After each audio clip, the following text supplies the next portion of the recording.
Өдөрч та бүхэнд дотоодод болсон үйл явдлын мэдээлэл хүргэлээ. Үргэлжлүүлэн дэлхийн улс орнуудад өрнөж байгаа онцлог мэдээнээс хүлээн авч үзнэ үү. Сайн өнөрхөн үзэгчтэй энэ өдрийн гадаад мэдээ эхэлж байна. Тэгэхээр олон улс өрнөж байгаа үйл явдлын мэдээлэлээс олон улсын тамирч ганцлах өргөн өдрийн мэндэргий. Өдрийн мэнд. Тэгэхээр өчтөр бүгд хамт Хятад ард улсын Тянжин бомбонд маш хүчтэй дэлбэрэлт болж 400 гаруй хүн бэрчсэн 50-аад хүн амь өргөцсөн тухай мэдээлэл бол цацаж эхэллээ шүү дээ. Тэр энэхүү дэлбэрэлт чухам юунаас болов үнэн дэлбэрэлтийн улмаас одоогийн байдлаар хичнээн хэмжээний хохирлыг амсаад байна гэсэн мэдээлэл аваа. Тэгэхээр Хятадын засгийн газар яг одоо хичээн оролдож байгаа боловч дэлбэрэлтийн учир шалтгааныг олоход хэцүү байна. Учир нь яг одоо дэлбэрэлт болсон газар нэг ясандаа гадаад ертөнцөөс тусгаарлагдсан байгаамаа. Энэ 7 хоногийн лав гарагийн орой 11 цаг 30 минутын авлалд Хятад улсын хамгийн том бомбуудын нэг болох Бээжин хотоос зүүн өмнөд зүгт 120 км зайтай орших Тянжины бомбд дараалан 2 удаа хүчтэй дэлбэрэлт болсны улмаас засгийн газрын хамгийн сүүлчийн үеийн мэдээгээр 50 хүн амь өргөдөөд бол байгаа. 700 гаруй хүн шархагдсан гэдэг мэдээлэл бол байгаамаа.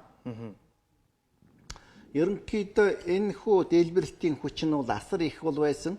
Ганцхан зүйлтэй харьцуулаад үзэхэд бол биднээс Хиросимагийн атомын бомбын тухай бол ярьж байсан бол яг үүнтэй энэ зэрэг хэмжээний хүчтэй дэлбэрэлт болсон юм а. Өөр хоорондоо 30 секундын зайтай энэхүү хоёр дэлбэрэлтийн хүч нь бол дор хаяж 10-15 км-ийн зайтай газарт бол мэдрэгдсэн. Яаж мэдрэгдсэн бэ гэхээр орон сууцны 9 давхар байшингийн орон дээр унтаж байсан хүн дэлбэрэлтийн чичиргээнээр шалан дээр шидэгдэж унж байсан байна. Мөн орон сууцны байшингуудын дээвэр бүгдээрээ нурсан.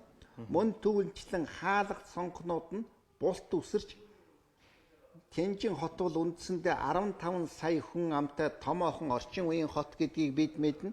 Тэгвэл ийм олон байшингуудын цонх нэгэн зэрэг агаарын хүчтэй долгионд бол бүгдээрээ булт үсээд гэхдээ зарим цонхнууд нь байшингийнхаа дотор тал руу биш харин агаарын даралтын сөрөг орон зай үүссэн болохоор гадагшаага үсэрч олон зуун хүмүүсийг сонгоны шилдээр шархтуулсан байгаамаа.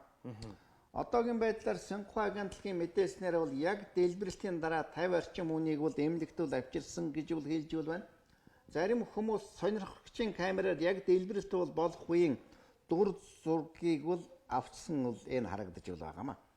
Эхний дэлбэрэлтийн улмаас үндсэндээ 3,000 тонн тортилийн дэлбэрэлттэй тэнцэхээр өөрөөр хэлбэл 3,000 тонн дэсрэх бодис, жирийн дэсрэх бодис дэлбэрсэнтэй адил хүчтэй дэлбэрэлт болсон учраас 2.3 баалын хүчтэй газар хөдлөлтийг бол Хятадын геологийн алба тэмдэглэж авсан. Дараагийн 2 дахь дэлбэрэлт нь бүр 21 тонн дэсрэх бодистой энэ тэнцэхээр дэлбэрэлт болсон учраас 2.9 баалын хүчтэй бол газар хөдлөлт болсон юм а.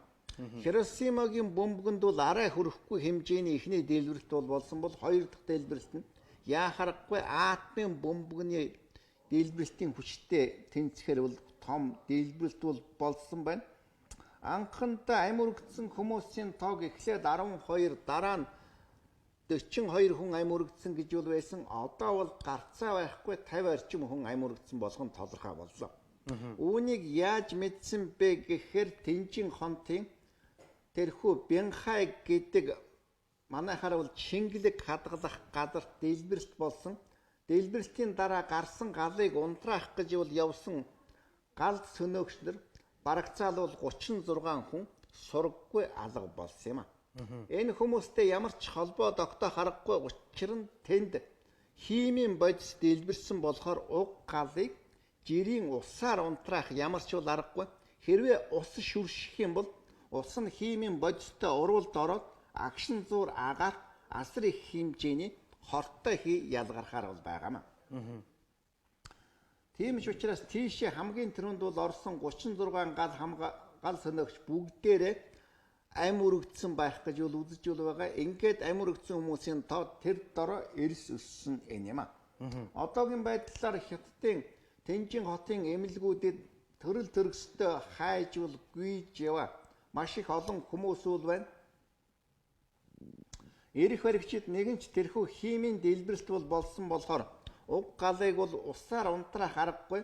Дээрээс нь хуурай гал сөнөх хэрэгсэлд бол тийм их хэмжээний гадарт бол үйлчлэх аргагүй учраас тэр чигт нь галыг нь ассан хэвээрээ айжимдаа бүх зүйл нь шатаад дуусах гэд тэр арионыг бол бүслэн хааж бол байгаа. Ойролцоо хорооллын бүх хүмүүсийг